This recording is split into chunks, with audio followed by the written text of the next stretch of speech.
Bonjour à tous et bienvenue dans Afrique Hebdo. Au sommaire cette semaine, les conditions de travail des Ougandaises expatriées au Moyen-Orient pour devenir employées domestiques.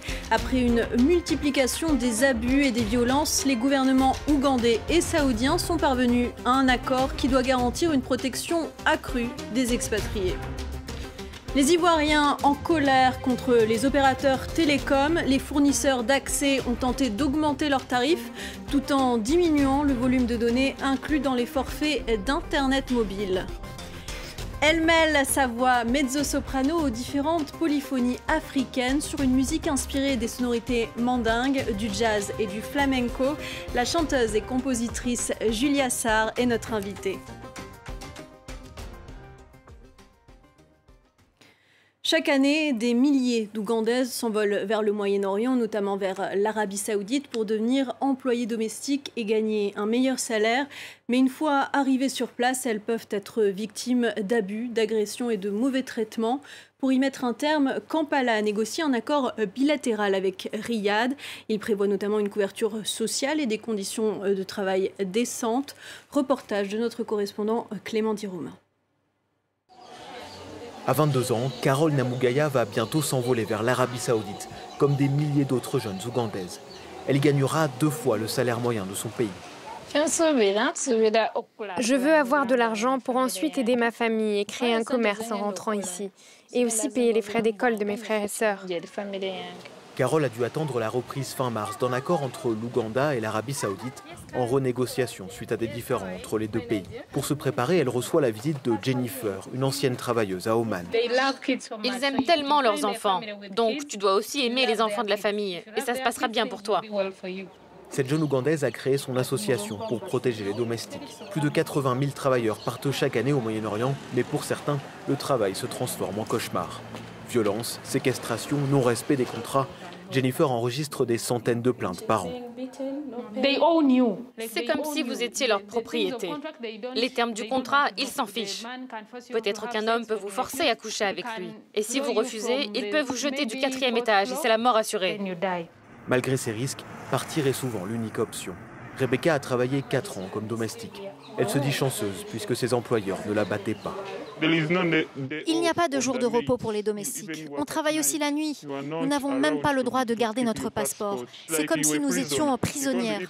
Si quelqu'un vous confisque vos papiers, vous ne pouvez rien faire. Selon le gouvernement, le nouvel accord prévoit une protection accrue des expatriés. Ils ont besoin de nos travailleurs et nous devons aussi résoudre certaines difficultés comme le chômage et la pauvreté.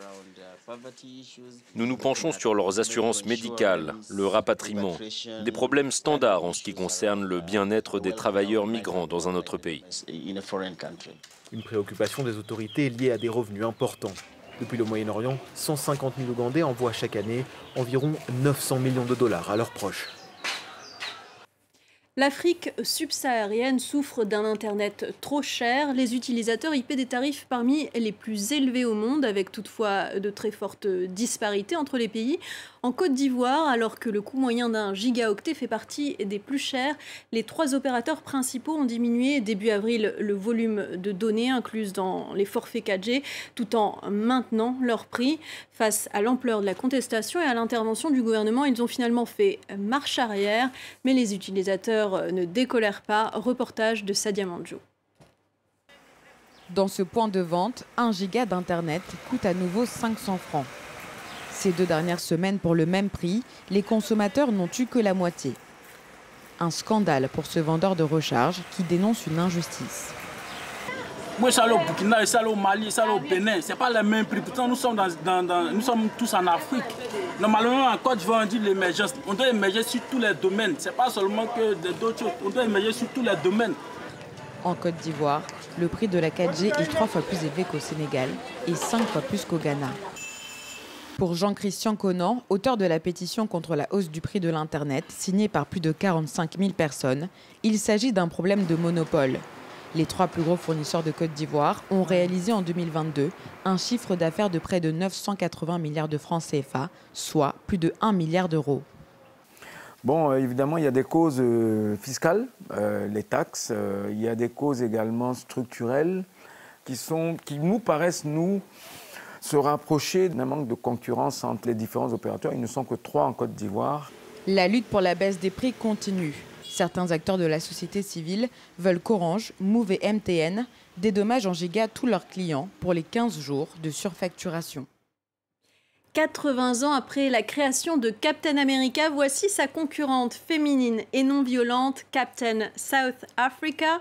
C'est une super-héroïne noire aux cheveux naturels et bandana aux couleurs du drapeau sud-africain. Elle ne cogne pas sur les vilains criminels, mais combat la pauvreté, les inégalités et le mal logement. Son créateur, Bill Masuku, l'a présenté lors du festival de la BD et de l'animation, le Comic-Con au Cap. On l'écoute. C'est une super-héroïne politique, non violente. Une des choses les plus difficiles à écrire. Le super-héroïsme est par nature un genre violent.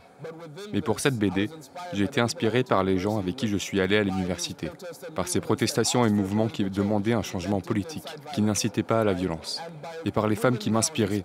Je devais raconter leur histoire d'une manière que je connaissais, et c'était à travers des bandes dessinées. Sa musique mêle jazz et tradition mandingue. Elle aborde la culture sénégalaise, la spiritualité, l'humain et des sujets de société parfois sensibles. Son nouvel album Djabout est une œuvre lumineuse et intimiste. Bonjour Julia Sarr. Bonjour Valériane. Merci d'être venue sur notre plateau. Merci. Alors Djabout, votre dernier album, cela signifie famille en wolof. C'est un hommage à vos racines, à votre Sénégal natal. Oui, tout à fait. C'est un carnet de diaspora en musique, on va dire, parce qu'en fait, je parle vraiment du déracinement, comme de la famille, un peu au sens élargi aussi, parce que voilà, il y a toutes les familles au pluriel, monoparentales. La chanson Djabout, c'est ça, ça parle de ça. Et vous chantez principalement en wolof depuis le début de votre carrière. C'est quelque chose qui revient constamment dans votre œuvre. C'est important pour vous? Pour moi, c'est important parce que c'est un parcours, c'est un chemin vers les racines, alors que j'habite en France. Et pour moi, c'est presque militant de garder ce wolof natal, ce wolof ancestral, et qui a beaucoup de signification pour moi. Alors justement, je vous propose de nous chanter un extrait de l'une de vos nouvelles chansons. D'accord. Masuma kasa yawar limadal dainawa wahbi yombulawar juduna Sénégal waiminotum ken lima fikak nekhuma bagumalen nahara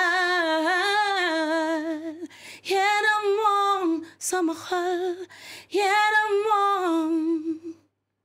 Magnifique. Pour ceux qui n'ont pas la chance de parler wolof, qu'est-ce que ça signifie, ce que vous venez de nous chanter? En fait, je m'adresse au Sénégal en disant tout mon amour alors que je suis loin, alors que c'est vrai que quand je viens, des fois, il me faut un temps de réadaptation.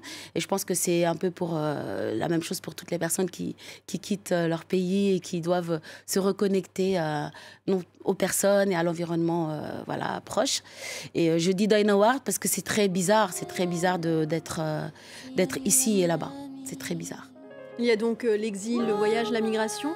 Vous pouvez revenir un petit peu sur les autres thèmes dont vous parlez dans cet album? Alors, je parle beaucoup de la foi, parce que je ne suis pas très dans le prosélytisme, mais pour moi, c'est une façon de regarder le monde.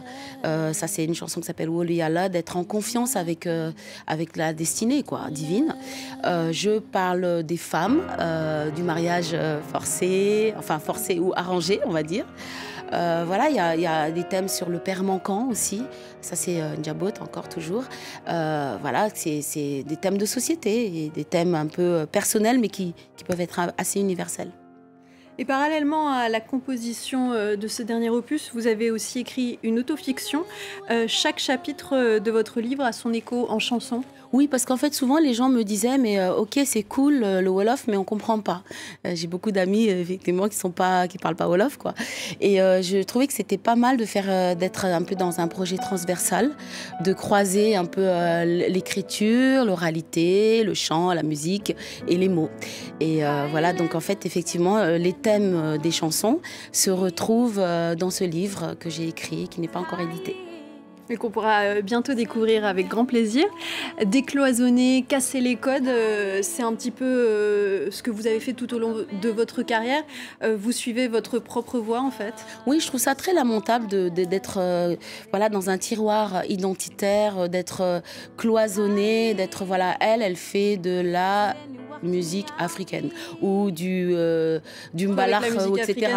Je pense que là, c'est vraiment, on peut parler de musique au pluriel, quoi.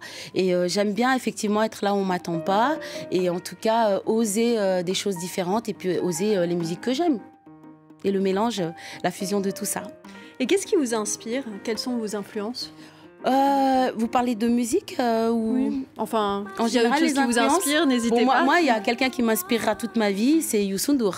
Je crois que d'ailleurs, vous dites que c'est votre Madeleine de Proust. C'est ma Madeleine de Proust. C'est-à-dire que Youssou N'Dour, quand je l'écoute, voilà, je fais un voyage direct à Sandaga ou voilà, au marché de Tilène ou dans la Médina ou dans le Wolof, vraiment le Wolof enraciné.